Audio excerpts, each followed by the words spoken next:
Sabato 20 marzo il Duomo di Santa Maria Assunta Loreo, dopo un restauro durato 6 mesi, è stato riportato agli antichi splendori. Ascoltiamo le sentite parole del sindaco Moreno Gasperini al termine della funzione religiosa.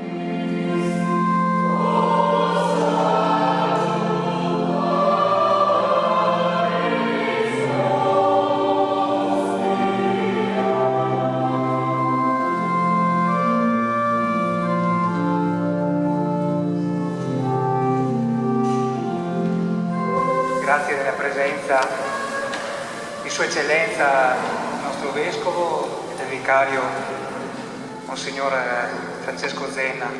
Ho l'occasione, da primo cittadino, da sindaco, vorrei parlare a nome dell'amministrazione che è presente qua con me, ma da cittadino per i cittadini con voi. Il risultato è sotto gli occhi di tutti. La Chiesa, lo dicevamo nel sagrato prima della messa, è un po' il ritrovo della nostra comunità, è una comunità piccola sotto certi punti di vista, ma che ha riferimenti importanti come ci sono certe parti del nostro paese. Il nostro paese è carino, è bello, tutti gli vogliamo bene, cerchiamo sempre che sia migliorato e migliorativo sotto tutti i punti di vista, soprattutto per il benessere delle persone che ci vivono. E ripeto, la Chiesa, il nostro Duomo, è credo il punto di riferimento più importante della nostra comunità. Era già bella prima, lo è sempre stata bella e adesso lo è, tuttora rinfrescata e nuova sotto certi versi, quindi ne siamo tutti orgogliosi.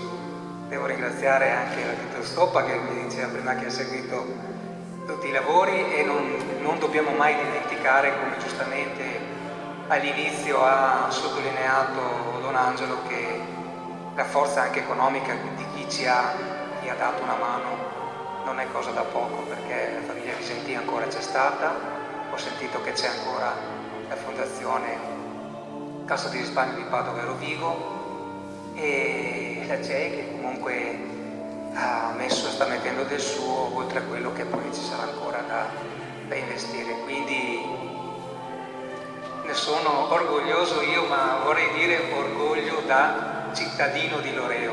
Sindaco si è una parte di tempo della vita, ma cittadini di una comunità lo si è sempre, e l'orgoglio si deve mantenere sempre.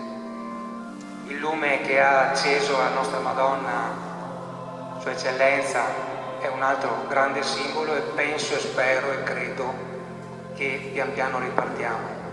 Voci ci dicono che dopo Pasqua dovremo ritornare pian piano verso la normalità, pian piano andranno avanti queste vaccinazioni che ci porteranno verso, ci auguro e ci auguriamo tutti, una normalità anche di vita sociale che è fatta anche del nostro appuntamento dentro questa grande casa.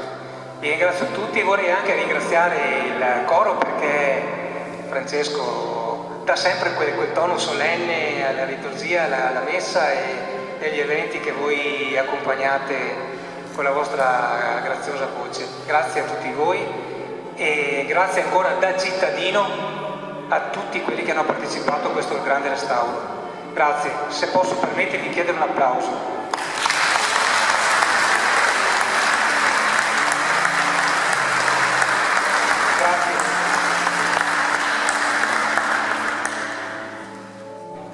E la benedizione di Dio Onnipotente, Padre e Figlio e Spirito Santo, discenda su di voi e con voi rimanga sempre.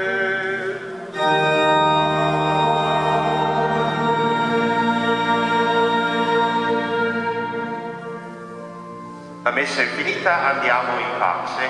Prendiamo, grazie.